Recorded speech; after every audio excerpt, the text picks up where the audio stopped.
Welcome to the Critical Media Studies Podcast. We're your hosts, Mike Rapici and Barry Falk. Dr. Michael. Dr. Barry. On the line, on the Zoom line. How are you? Cold, man. How are you? Oh, what do you think I am? I'm cold. It's snowing in Tallahassee. Snowing in Tallahassee. It's cold in Florida, which is ridiculous. But is it cold there?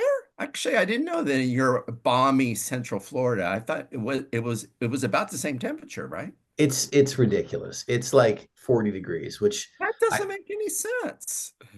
No, but it's fine. I'm sure somewhere somebody, one of you is listening to this thinking like 40 degrees is probably shorts and t-shirt, but we're from Florida and that's cold here. But otherwise I'm good. I'm happy to say I'm doing well, and I'm looking forward to talking about the century of solitude. I don't think there's anything I would like to do together with Dr. Rapici except to talk about what's on tap for today. We're continuing our wild madcap survey of AI-related issues, still pondering and using text to think through the challenge of AI. And lo and behold, turns out, Dr. Rapici, there's a lot of people who are concerned about AI right now. So in the latest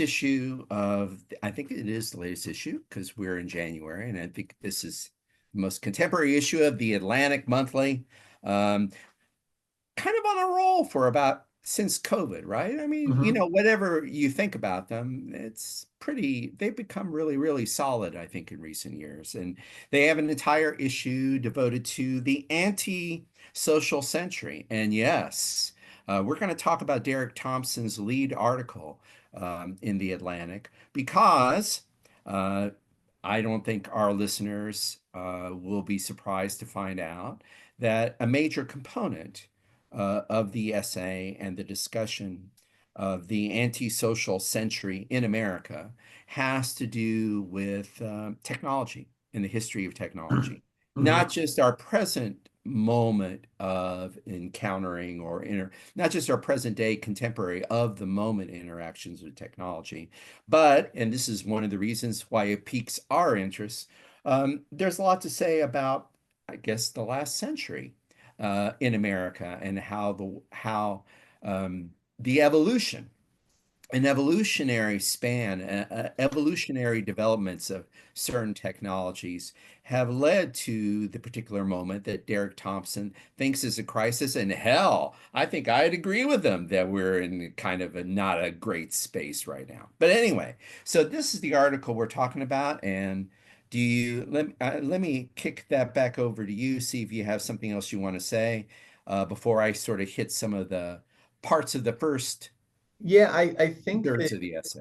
The thing that, just to sort of to contextualize everything, I think that the thing that this article does really well, and it's interesting, and I think it's going to produce a different kind of conversation between the two of us than we often have. About AI or about anything? I think about AI and media technologies as a whole, is that a lot of this, well, one, I think that this is really a sort of, this is a really useful, he has a really useful position in the sense that it creates a context for understanding not just where we are, but sort of how we got here. Indeed. And so in a way, I think that this is kind of a big picture discussion, as opposed to focusing on a particular argument or set of arguments. I feel like this is more of a sort of, let's step back and take the 30,000 foot view of things. What struck me about this, and I think that we're probably going to run into this a few times over the course of the next half hour, whatever it ends up being. Hour and a half, I think. This is going to be a 2-hour pod. It probably will be. Is there's a whole lot of seeming contradiction baked into this.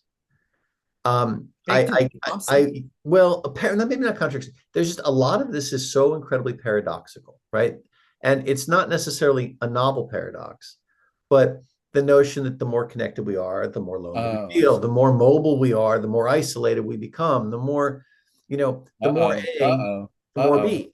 I think we have to swig some beer. I think we have to swig some beer here. Isn't this our aren't we talking about the pharmacon already? What We, minute are we? But that's the pharmacon, which you but just what's it is, and what's fascinating about it is, as we were talking beforehand, um, it occurred to me that these contradictions are not the product of artificial intelligence development. They're not the No, product no, no, no. of the internet. Yeah, You see these contradictions, these paradoxes.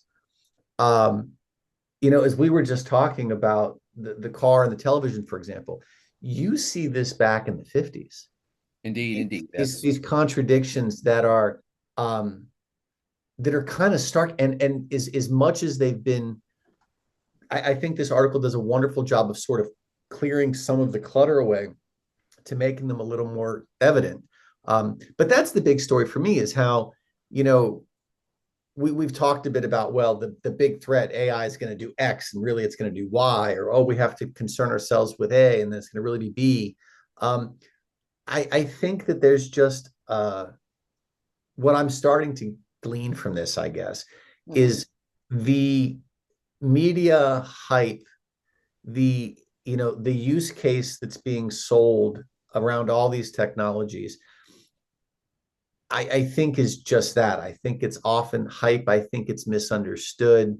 I think that there's a second story behind these, which is fascinating, if not a little depressing. That's all. Well, that's a lot. Now, dear listener, when Dr. Rapici mentioned our discussion of the car and technology, you might be thinking, when did that happen?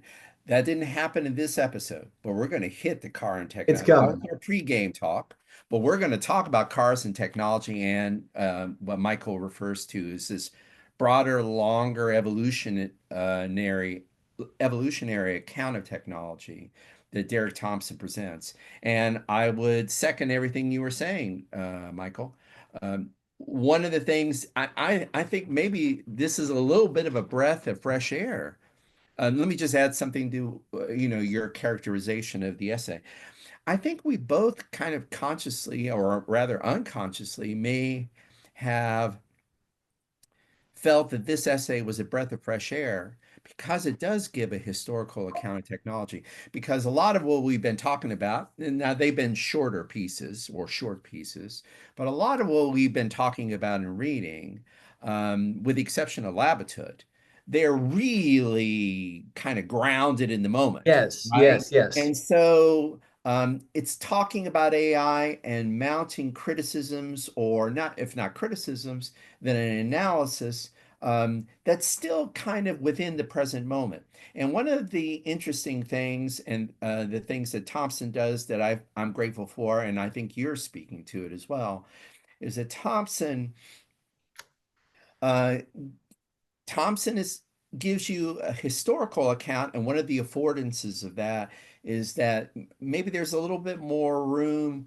I think it gives you a broader view on the problems and issues that are at stake in contemporary uses of AI and social media. So, Very, very much. And I think that I guess, you know, nothing new under the sun, I guess, is what I'm seeing here. That this is a lot of indeed, this feels very familiar, just with the indeed. very different window dressings. Shall we jump in? Let's jump in. So this essay is about, and I'm just going to hit some points, and Dr. Rapici is going to adumbrate, Well, that's a good one. elaborate. I don't even know what that word means. How about elaborate, comment, remark, take issue with my summary as you see fit, as he sees fit. Michael, you will do it as Yes, you see fit. Okay, are you ready? I am. So the essay is an attempt to, as we've said, and we like it, it's an attempt to, we like this about the essay. It's an attempt to sort of historicize, as much in a short space, but still an attempt to historicize what Thompson describes as a quote, American technologically enhanced sort of loneliness, kind of loneliness.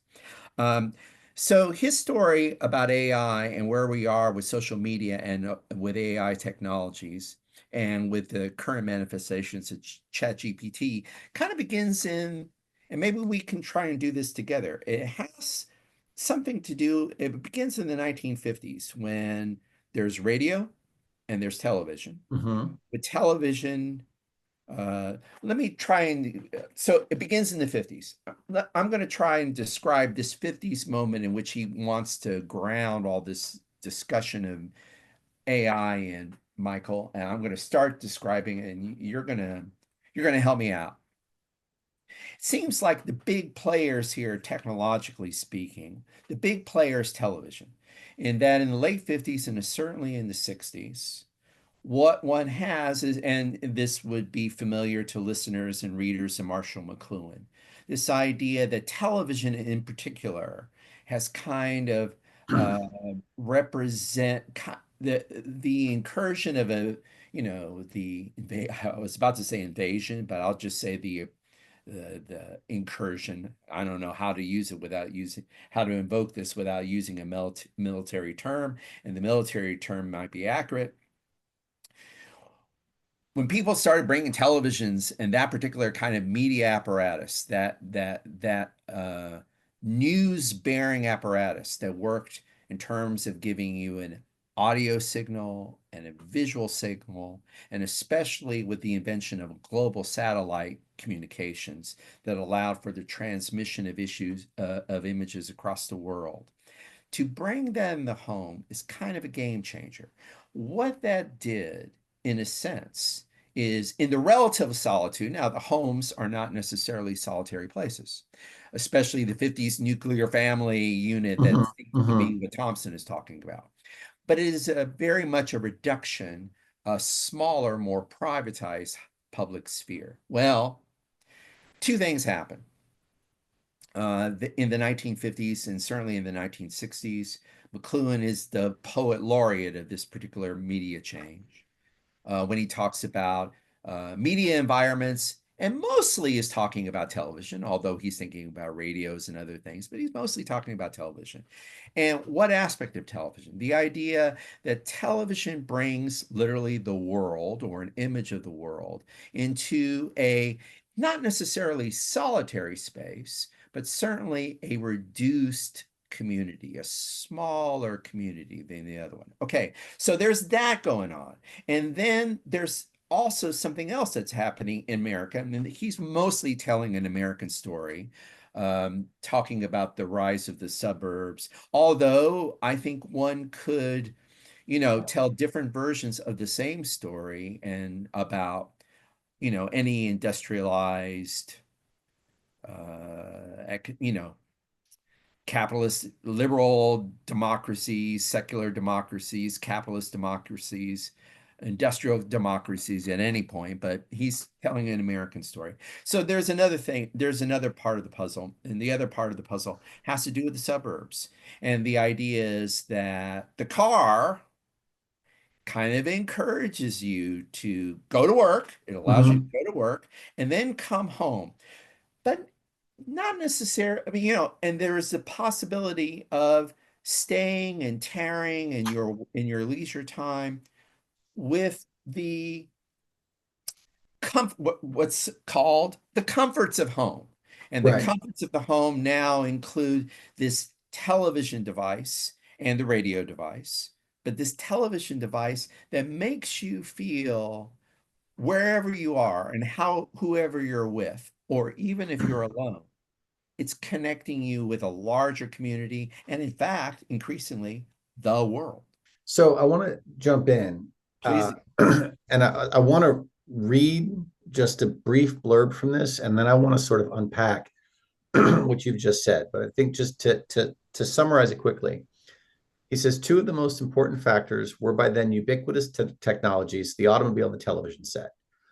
Blah, blah, blah. The growth of the suburbs and with it a retreat into private back patios, private pools, and more private life. From 1965 to 1995, the typical adult gained 6 hours a week in leisure time. They could have devoted that time 300 hours a year to community service, pickup basketball, reading, knitting, all four. Instead, they funneled almost all of this time into watching TV. Time diaries of the 1990s showed that husbands and wives spent almost 4 times as many hours watching TV together as they spent talking to each other in a given week. So there's a number of things here. What's happening, I think, is that with the move to the suburbs, you extend the distance among people. And this, as we're talking about, the car and the move, I go directly home from work. There's no longer any loitering. There's no longer any sort of comfortable community socializing. What we've done now is we've gotten, and this should harken to the internet here. We've gotten much faster. We've gotten much more direct. We've gotten much more efficient. But in doing so, we've cut out all of the stops along the way that would have traditionally produced community. And instead, he goes into talk about this in the article, but instead of creating a suburban community, what we have are fences and backyards, and it's more isolated. So Right. it's quicker, it's faster, it's more efficient, but it's isolated. And then when you bring something to the television in, as we see here, right? Well, we spend that leisure time that we have because of the increased efficiency with the automobile and other technologies, certainly. We create what I think, by the 90s looks like sort of communal loneliness. Oh, wow. Dr. And Apici, the poet, like oh, Marshall McLuhan, so the poet of our solitude. I Love have a it. question, and this popped up. This sort of came to my mind as you were talking. So I have no idea if this works, but the thing Yes. that popped into my mind Uh-huh. is right about this time, and certainly there's other factors that Yeah. contribute to the rise of this, but I kept thinking of the beatniks, and one of the great sort of marks, if you look at Kerouac as an example, right, is this idea that you can get in the car and you can go jet off here and you can go jet off there. But there's an element in all of that of really, as much as the world expands and you can go get your kicks anywhere, right? Mhm. There's this weird obsession with time, this weird obsession with sort of rush, and there's a total lack of groundedness. Speed is the word, Yes. right? Right. There's a lack of groundedness, though. It's like for all of the available destinations that are suddenly there, Mhm. Mhm. right? We're now bouncing from place to place. There's no rootedness in this. So I think that, again, I don't know that this is necessarily a part of this discussion, but if you look at the literature that comes out of that movement, so much of it is stream of consciousness, so much of it is solitary, so Mhm. much of it is a single perspective. Mhm. Um, I think there is potentially a connection there. This is sort of an analog for what we see happening Mhm. Mhm. with the technological advancements. It's like all of this massive, rapid progress Mhm. washes away the foundations that we've typically relied upon for community and connectedness. So, yes, it gets faster, it gets bigger, it gets more visible in certain ways. But I think all of the integrity of the institutions that hold us together suffer for that. Wonderful. Yeah, I don't know if I have anything to add to that except I'll give it my ringing endorsement. And maybe I'll segue to move to um, uh, in preparation for talking about the AI component of the argument. Yeah. Let me just linger on some. Okay, now you are elucidating some broad conclusions or summary statements about this shift that we talked about, the shift that Thompson is talking about. I'm going to add a couple more to them and see what you. Absolutely.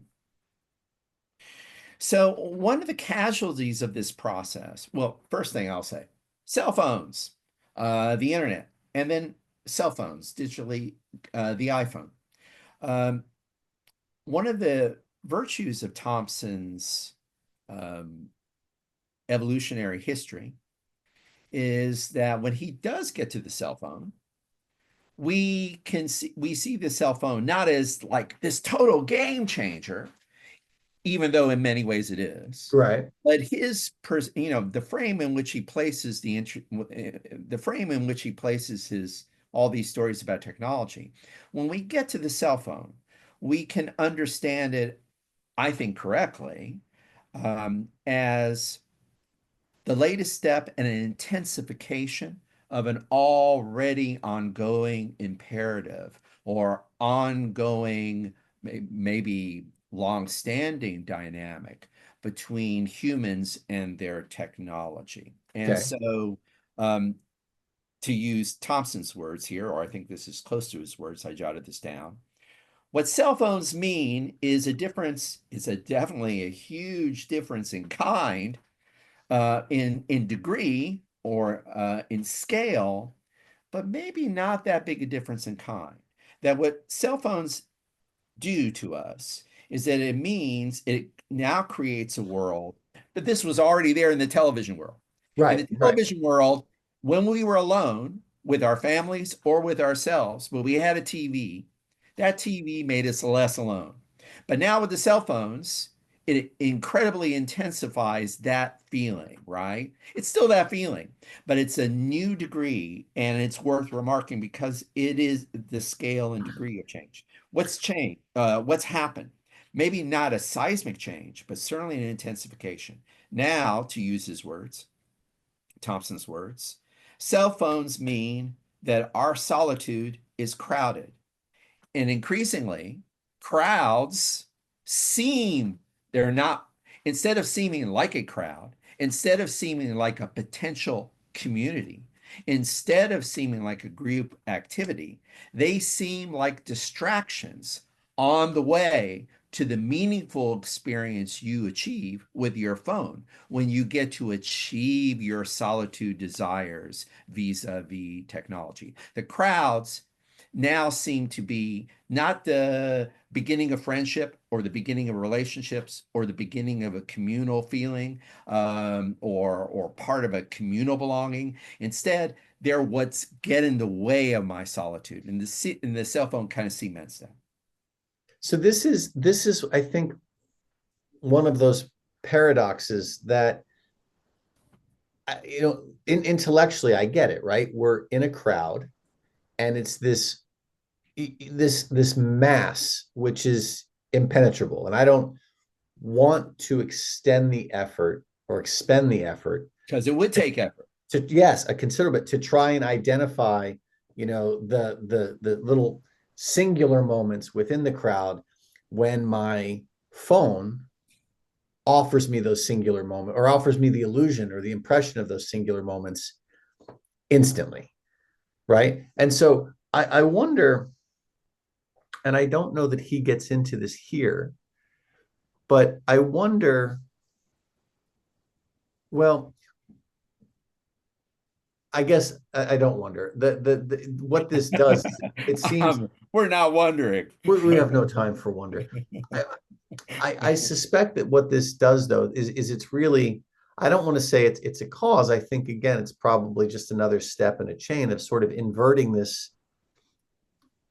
move towards the personalization. Is it because, like, is this because, and we'll talk about this with AI and sort of the obsequiousness of AI in a weird way. Or do But you mean a ubiquity? Or no, obsequious. I think you mean yeah, obsequious. no, I very much Yeah, do. yeah, yeah, The yeah, yeah, ubiquity is a thing, but yeah, yeah. AI No, doesn't. you mean, I'm sorry. No, Please. you're fine. There's no challenge to interaction with an AI. Indeed. Indeed. There is a challenge to an interaction with a crowd. Absolutely. Absolutely. There's certainly an interaction, there's a challenge to our interactions with an individual, a human, right? But when mediated by a phone, we have a level of personal control that we don't have in person, right? Like if I pick up my phone to send you a text, you have the option of responding to that text in the moment or not. Or doing what I usually do, which is like, be a slacker and ghost you, Right. right? You can not, or you can't. And if you want to, you can say what you want and then retract it before sending it. There's a measure of control through these mediated interactions, Oh, and in a way that conversation is not. yeah, that the interactions don't allow us, and so I think that it's this notion of friction-free engagement, and what these technologies are doing is they're consistently reducing the friction, right? Nice put.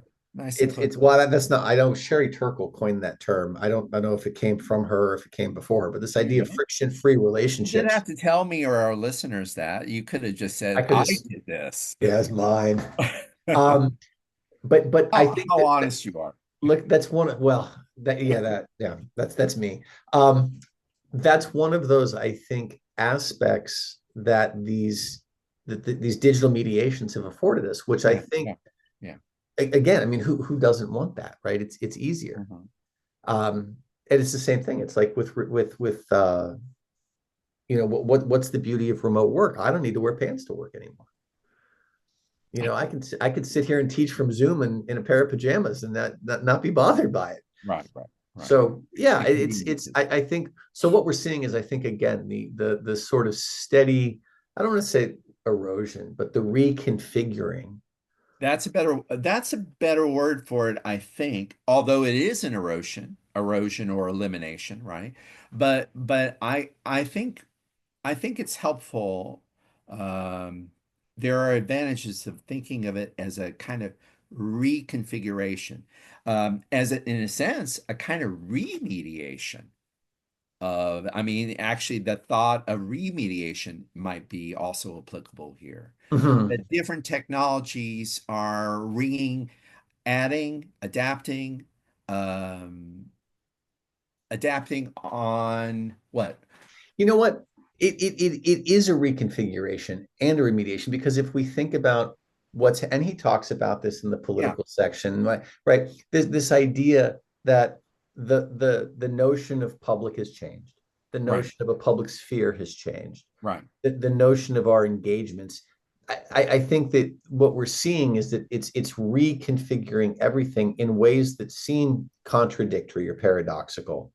I think you hit the point I was fumbling to make, which is if you just say something has been reduced or eliminated, you miss what you just said.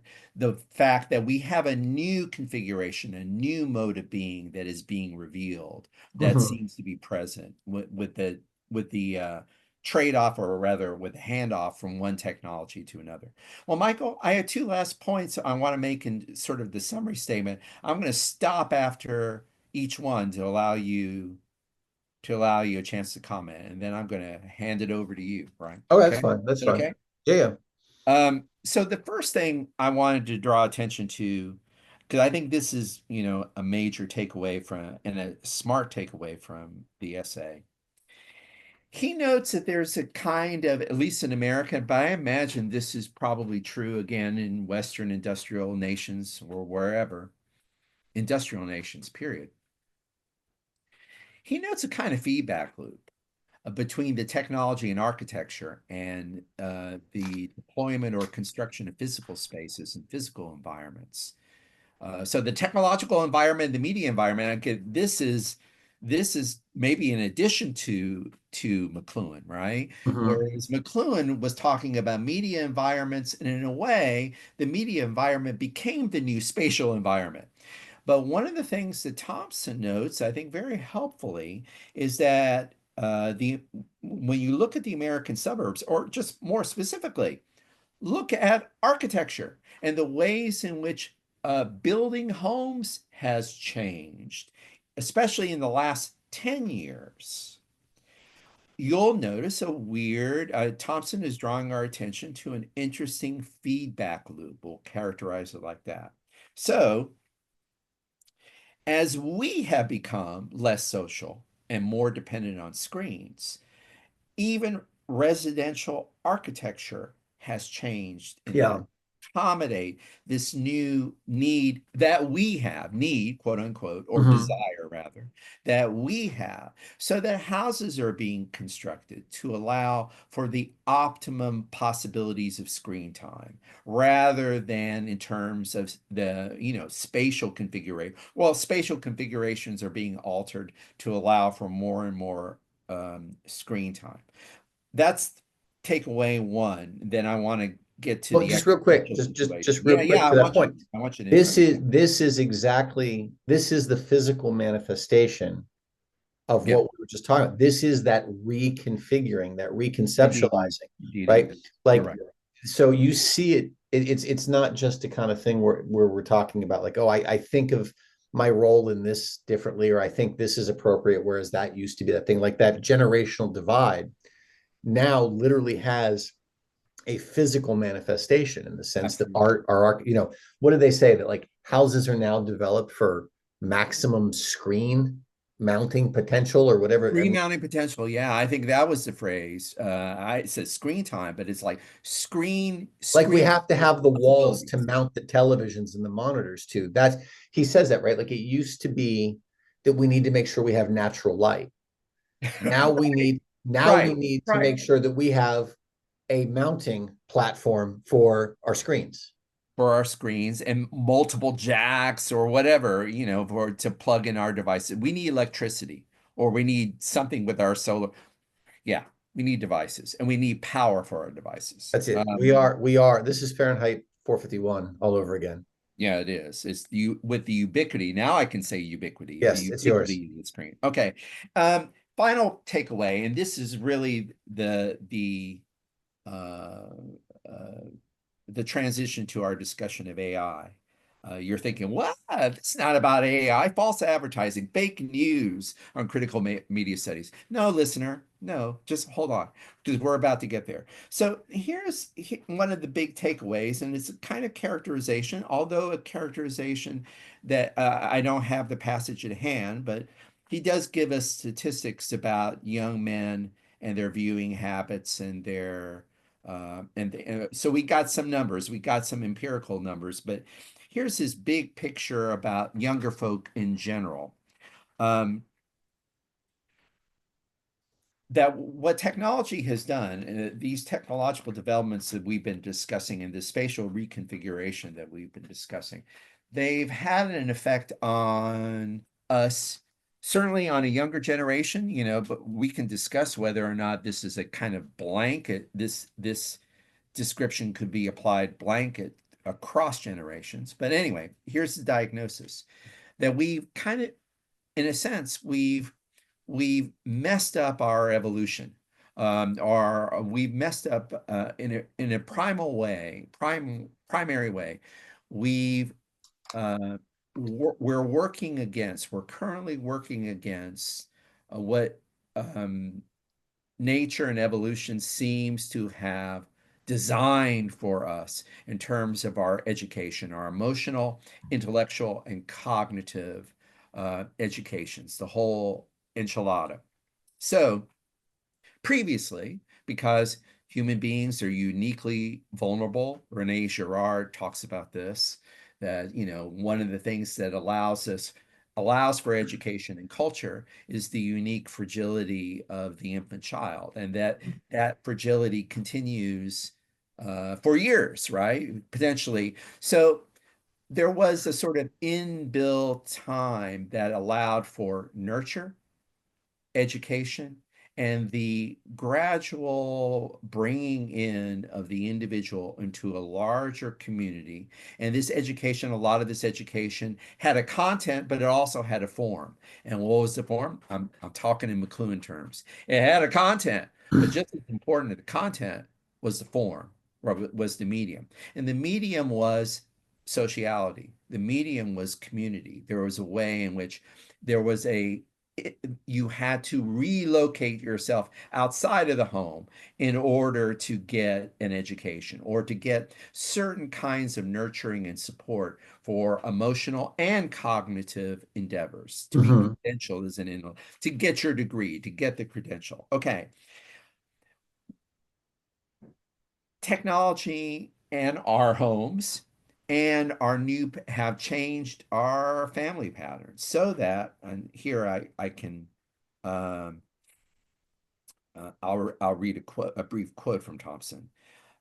Our lengthy we've eliminated, quote, our lengthy childhood, which was evolution's way of scheduling an extended apprenticeship through play and through a kind of entering by play, he means a kind of communal activity, group activities. We've sort of eliminated this and replaced it with this communion between the individual and their devices and our screens.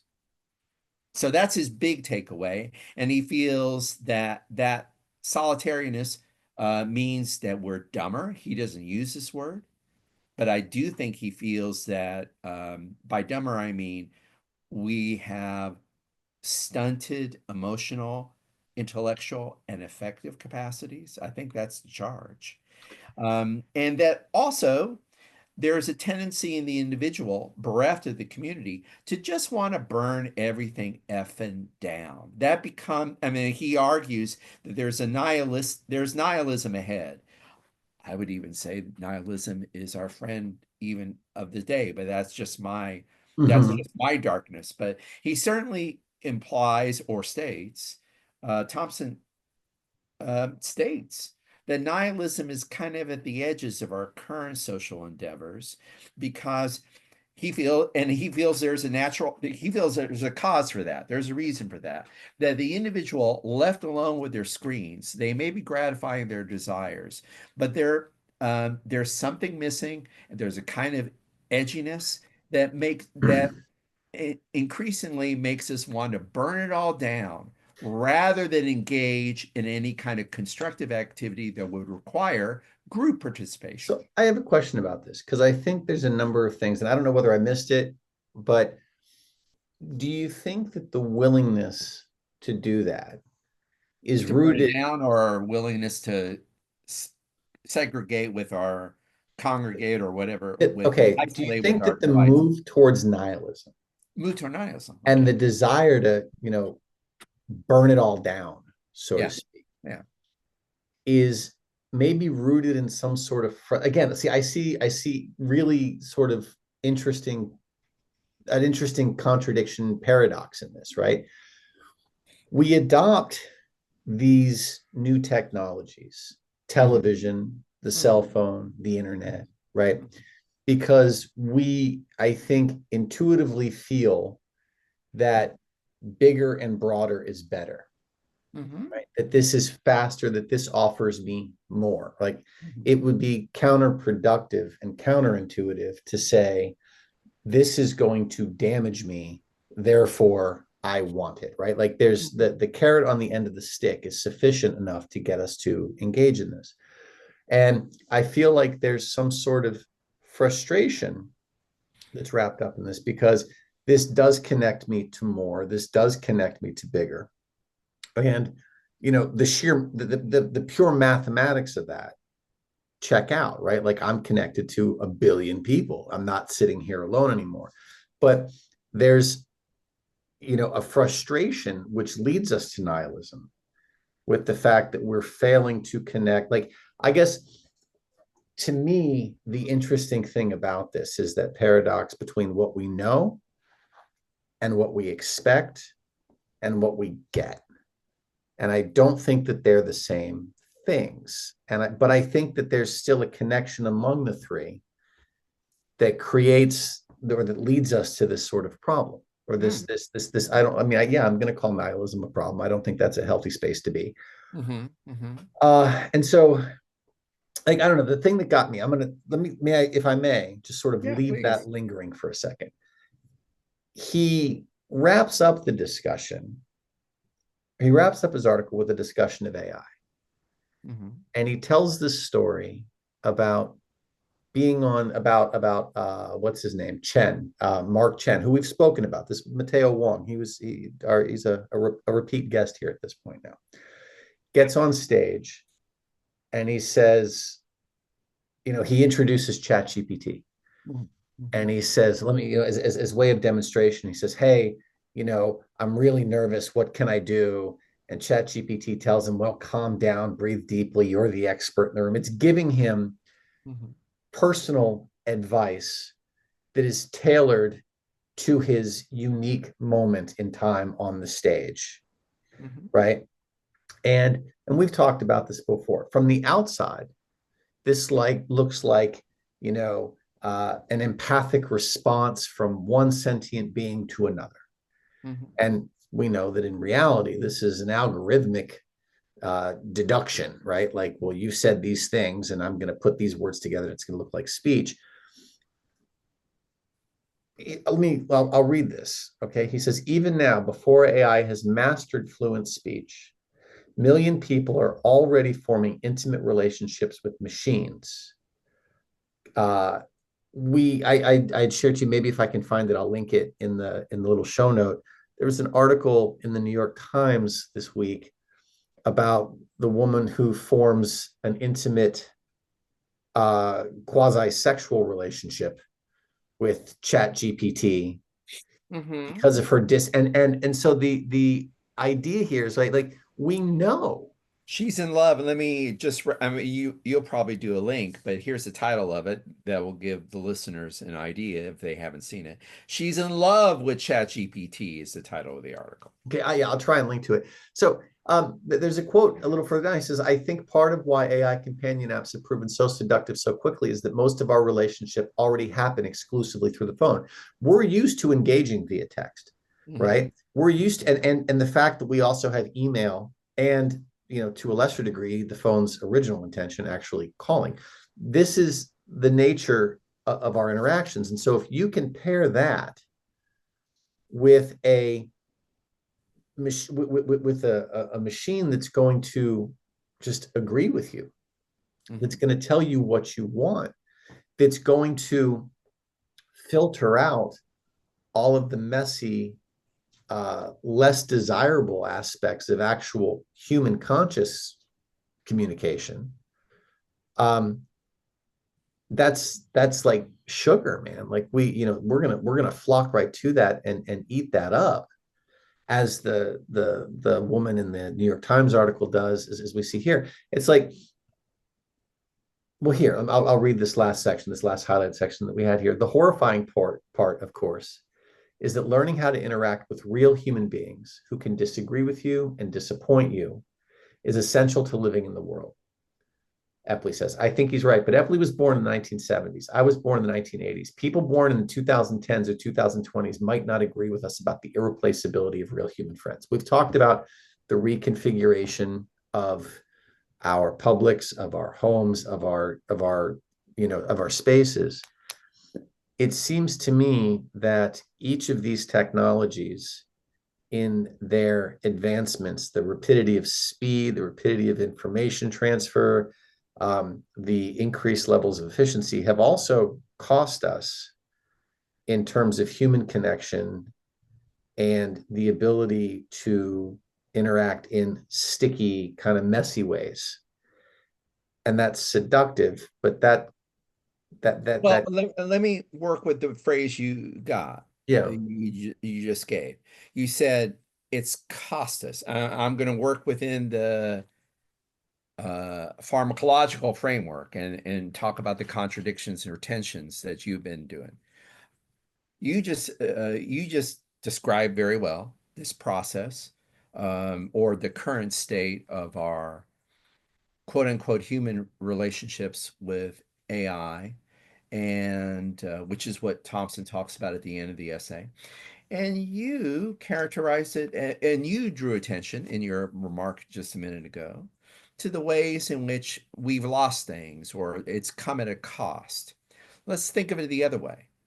And might this be another way of thinking about the broad, not just what you're talking about, Michael, but the broader history of technological evolutions and reconfigurations and transformations that we've been talking about the whole episode and that Thompson describes? Is it possible that, without knowing it, beginning in the 50s and 60s, accelerated by television and our mobility, with cars and car culture, is it possible that we started on the roll toward a post-humanism, toward an end of humanism, uh, aided and abetted by technology, and now we're here? And Mhm. that's one of the reasons why Thompson and I would call, invoke the word nihilism, but that what he's calling nihilism or incipient nihilism, and what you call, a story of loss, could be characterized broadly as a progress toward the post-human.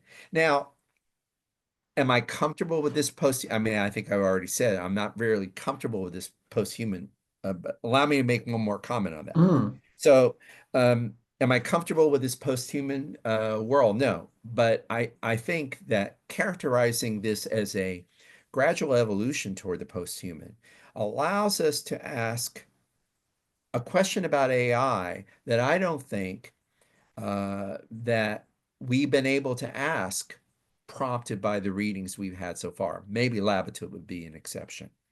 But I think Thompson's essay has the virtue of telling the story and allowing us to perhaps raise a question that is very disturbing, but that, I think needs to be faced, which is if we've been, if cell phones didn't do something to us, if cell phones and now ChatGPT is given us something that we've been trying to find for the last 40, 50 years, just we didn't know it.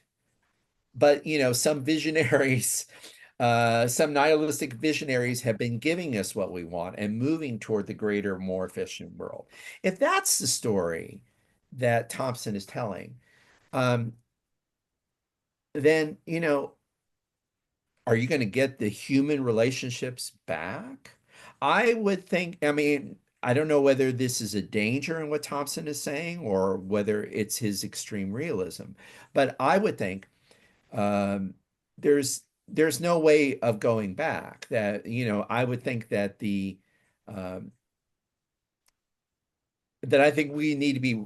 How about this? I'm going to phrase this, and I'm struggling because I don't want to phrase this in a pessimistic term. I want to phrase this in a proactive way. So let me see if I can do it here.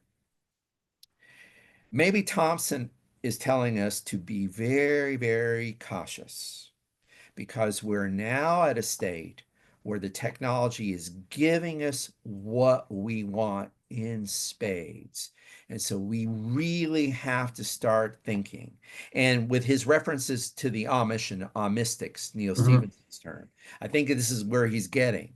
He's saying, we're at the place where technology, we reached the money shot. We're getting what we want. So now we have to figure out, are we going to change our ways so we don't want these things anymore? It's not the same thing as not developing the technology or using the technology, but are we going to let the technological determine need? Just keep being in the front seat, and we're going to be in the driver. We're going to be in the back. Yeah.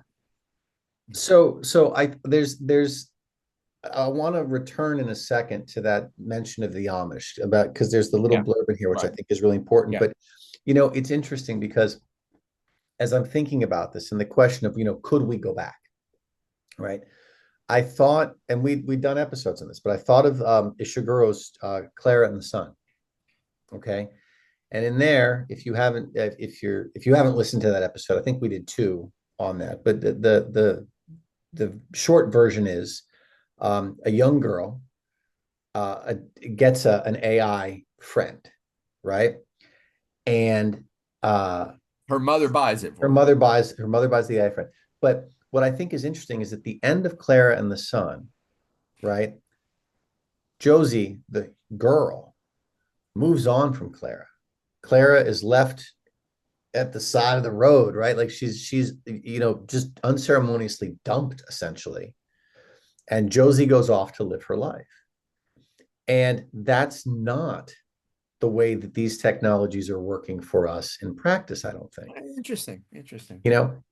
Because every tech, so the idea is that in Clara and the Sun, Clara fills in for this human-like presence that Josie's mother can't provide her, that Josie doesn't have outside. So she comes in to represent the human as a proxy for the human, right?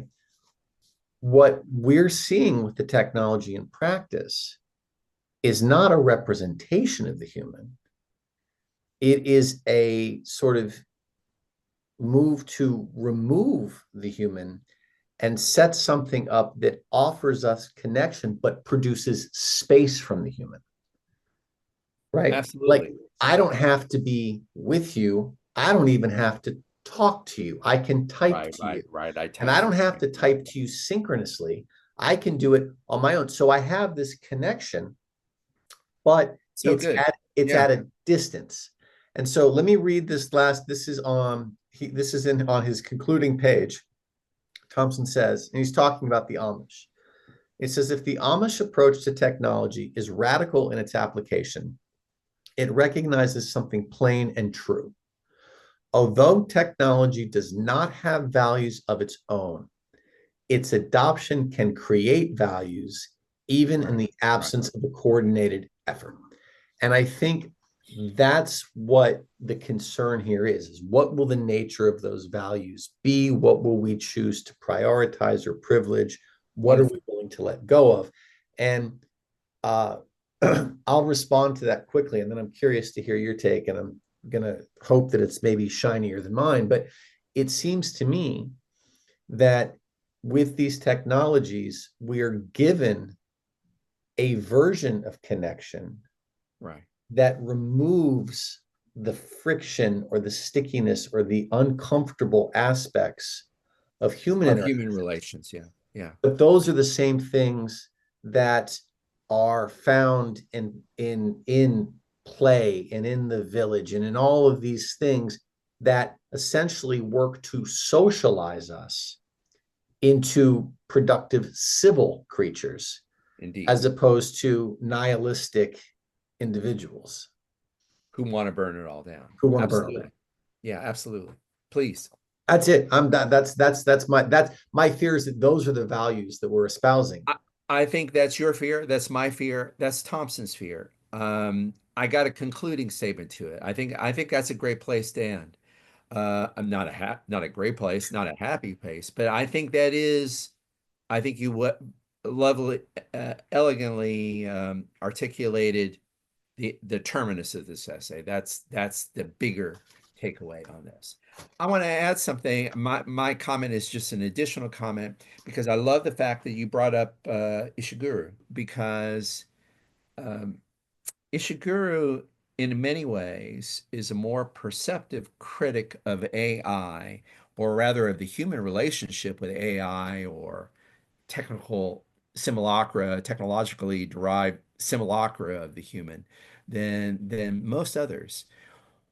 For example, a lot of times, maybe most of the times, we talk about AI. We use the rhetoric of breakthrough. Mhm. And you even have some claim theorists of AI, um, including its initial creator, but also people like who have made a career becoming spokespersons for technology and learned philosophers of technology, like Yuval Noah uh, Harari.